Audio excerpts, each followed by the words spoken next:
ಮನುಪರ ವಾದ ಮಾಡ್ತಿರುವಂತಹ ವಕೀಲ ನಮ್ಮ ಜೊತೆಗಿದ್ದಾರೆ, ಶಾರದಾ ಅವ್ರಿಗೆ ಬನ್ನಿ ಮಾತಾಡ್ಸೋಣ. ಮೇಡಮ್ ನಮಸ್ತೆ. ಸಿನಿಮಾ ರಿಲೀಸ್ ಇವತ್ತು, ಸೊ ತುಂಬಾ ಆಸೆ ಇಟ್ಕೊಂಡಿದ್ದ ದಿನ ಅವರು, ಮನು ಅವರು. ಸೊ ಈ ಒಂದು ಸಂಭ್ರಮದಲ್ಲಿ ಅವ್ರು ಭಾಗಿಯಾಗಬೇಕಾಗಿತ್ತು, ಇಲ್ಲ ಬಂಧನದಲ್ಲಿದ್ದಾರೆ. ಈ ಕೇಸ್ ಎಲ್ಲಿ ತನಕ ಹೋಗಿದೆ ಅಂತ ಅನ್ಬಿಟ್ಟು ಸರ್, ಈಗ ಅವ್ರ ಮೇಲೆ ಏನು ಸುಳ್ಳು ಆರೋಪ ಬಂದಿದೆ, ಅದನ್ನ ನಾವು ನ್ಯಾಯಾಲಯದಲ್ಲಿ ಹೋರಾಟ ಮಾಡ್ತೀವಿ. ಅದನ್ನ ಸುಳ್ಳು ಆರೋಪ ಅನ್ನೋದು ಮೇಲ್ನೋಟಕ್ಕೂ ಸಹ ಕಾಣ್ತಾ ಇದೆ. ಅದನ್ನ ಈ ಸದ್ಯದ ಪರಿಸ್ಥಿತಿಯಲ್ಲಿ ಯಾವುದು ನಂಬುವಂತ ವಿಚಾರಗಳಲ್ಲ ಇದೆಲ್ಲ.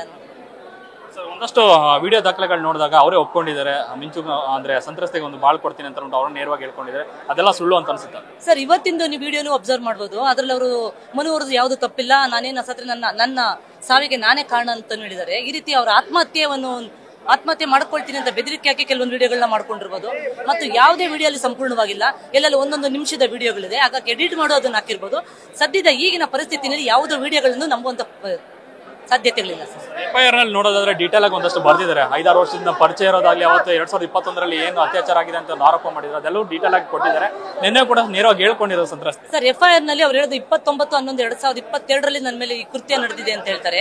22ರಿಂದ ಇವತ್ತು 25ನೇ ಇಸ್ವಿ. ಇದು 3 ವರ್ಷಗಳ ಕಾಲ ಏನ್ ಮಾಡ್ತಾ ಇದ್ರು ಅನ್ನೋ ಪ್ರಶ್ನೆ ಬರುತ್ತೆ ಸರ್. ಅದನ್ನ ಕೇಸ್ ಹಾಕಿರೋದೆಲ್ಲ ನಂಬಿಕೆ ದ್ರೋಹ, ಈ ತರ ವಿಶ್ವಾಸ ದ್ರೋಹ ಮತ್ತೆ ಕಿರುಕುಳ ನೀಡಿದ್ದಾರೆ, ಆರೋಪ ಮಾಡಿದ್ದಾರೆ ಅಷ್ಟೇ. ಅದು ಆರೋಪ ಅಷ್ಟೇ ಸರ್, ಸಾಬೀತಾಗಬೇಕು ನ್ಯಾಯಾಲಯದಲ್ಲಿ.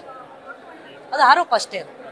ಈ ಒಂದು ಆರೋಪಕ್ಕೆ ಸಂಬಂಧಪಟ್ಟಂಗೆ ಮನೋಹರ್ ಏನಾದ್ರು ನಿಮ್ ಜೊತೆ ಮಾತಾಡಿದ್ಯಾ? ಖಂಡಿತ ಮಾತಾಡಿದ್ದೆ ಸರ್. ಈ ಒಂದು ಆರೋಪಗಳಿಗೆ ಸಂಬಂಧಪಟ್ಟಂತೆ ಎಲ್ಲಾ ಪ್ರಶ್ನೆಗಳಿಗೂ ಉತ್ತರನ ಕೊಡೋದಕ್ಕೆ ಮನೋಹರ್ ಹತ್ರ ಸಾಕ್ಷ್ಯಾಧಾರಗಳಿದೆ. ನಮಗೆ ಸ್ವಲ್ಪ ಸಮಯ ಬೇಕಾಗುತ್ತೆ. ಈಗ ಮನೋಹರ್ದು ಈಗಿನ ಪರಿಸ್ಥಿತಿಯಲ್ಲಿ ಅವ್ರು ಹೊರಗಡೆ ಬಂದಾದ್ಮೇಲೆ ನಾವು ಒಂದು ಪ್ರೆಸ್ ಮೀಟಿಂಗ್ ಮಾಡಿ ಅದ್ರಲ್ಲಿ ಖಂಡಿತ ಎಲ್ಲದಕ್ಕೂ ಉತ್ತರ ಕೊಡ್ತೀವಿ ಸರ್. ಇವತ್ತೇನಾದ್ರು ಮಾತಾಡೋದು, ಭೇಟಿಯಾಗಿರೋ ಬೇಲ್ಗೆ ಏನಾದ್ರು ಅಪ್ಲೈ ಮಾಡ್ತಾ ಇದ್ರೆ? ಅದು ಮಾಡ್ತಾ ಇದೀವಿ. ಇವತ್ತಿನ ಬೆಳವಣಿಗೆ ಎಲ್ಲಿ ತನಕ ಆಗಿದೆ ಅಂತ ನೋಡಿ ವಿಚಾರಣೆ ನಡೀತಾ ಇದೆ. ಈಗ ಸದ್ಯದಕ್ಕೆ ಅವರು ಪೊಲೀಸ್ ಸ್ಟೇಷನ್ ಇದ್ದಾರೆ. ಈಗ ಸದ್ಯದಕ್ಕೆ ಅವರು ಎನ್ಕ್ವೈರಿ ಅಂತ ಮಾಡ್ತಾ ಇದ್ದಾರೆ ಅಷ್ಟೇ, ಇನ್ನೇನಿಲ್ಲ.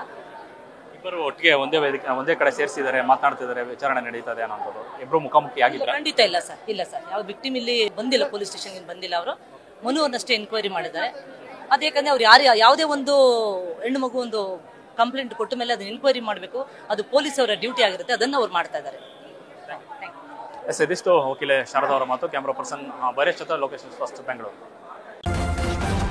ನ್ಯೂಸ್ ಫಸ್ಟ್, ನಿರ್ಭೀತಿಯಿಂದ ನಿಮ್ಮ ಪರವಾಗಿ.